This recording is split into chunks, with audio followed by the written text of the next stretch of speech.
my great pleasure that I can have here Mr. Jeremy Rifkin. Thank you very much for being here. Pleasure. And I would like to ask you, as you see this crisis, financial crisis, as an opportunity for Europe and for the world. Well, it's an opportunity, and if we don't take advantage of it, we're going to be in a very, very difficult situation. We are facing an unprecedented crisis. We have a global economic meltdown. It's compounded by an energy crisis and now the real-time impacts of climate change. Each of these three phenomena are feeding off each other. So we're in the eye of a very perfect storm. There's really nothing like it in history. So what we need to do now is we need to figure out a way to address the enormity of this challenge. That's going to require a new economic vision, a new economic game plan for Europe and the world, and a complete rethinking of how we conduct commerce in this world and how we relate it to our cultures. What can the European Union play? What role can the European Union play in this game? Well, the European Union is going to be the flagship for what we do. I advise the European Commission and the Parliament and the last four presidents of the Council. We've developed a long-term 2050 game plan to create a third industrial revolution for Europe. And that third industrial revolution should be the flagship for the United States and other countries as well. We need to move toward distributed renewable energies. We have to get off coal, oil, gas, and uranium. They're 20th century energies, and now they're creating more problems than they're benefiting us.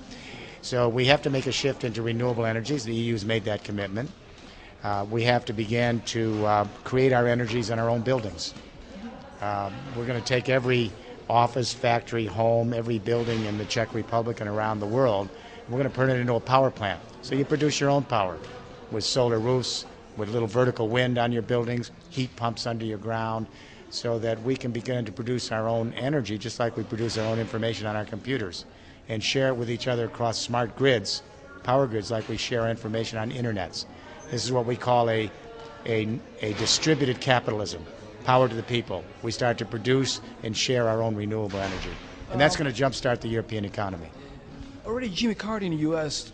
tried to introduce some of those things in his administration, and then it was stopped by Bush and by Reagan already. So United States are quite behind, in fact. Well, not with the Obama administration now. They've committed hundreds of billions of dollars with the new White House into energy and to address climate change and create a green economy. So my belief is this. I think the European Union has the game plan. We've got the story. The United States doesn't have the story, but it's putting a lot of money up. What we need to do is get the EU and the U.S. together so that we are together advancing a third industrial revolution. There is no reason why. We have a generation of young people. They grew up on networks. They grew up on YouTube and MySpace and Facebook and Wikipedia and Linux. They grew up with the idea that they can create their own information and share it with each other across an internet. We now can take that exact same technology and apply it to energy. So everyone produces their own energy in their buildings.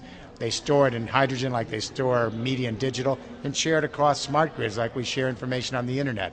That truly is a revolution that will jumpstart the economy. It's going to create millions of jobs. And I think what we need to do is get Brussels and Washington on the same page and say to younger generations, this is where we need to go.